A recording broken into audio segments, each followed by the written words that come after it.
ওকে রানা, তুমি দাদার পকেট থেকে টাকা নিচ্ছ কেন?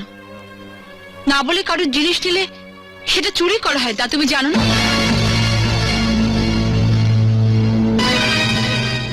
এসব তুমি কি বলছো বৌদি?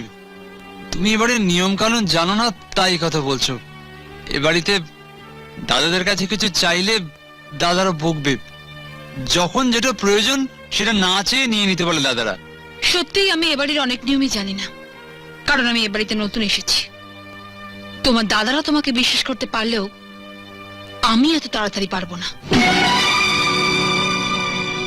এখন তুমিই বলো, আমি যদি দেখি তুমি না বলে দাদার পকেট থেকে টাকা নিচ্ছ, তাহলে আমি তোমায় কি বলবো?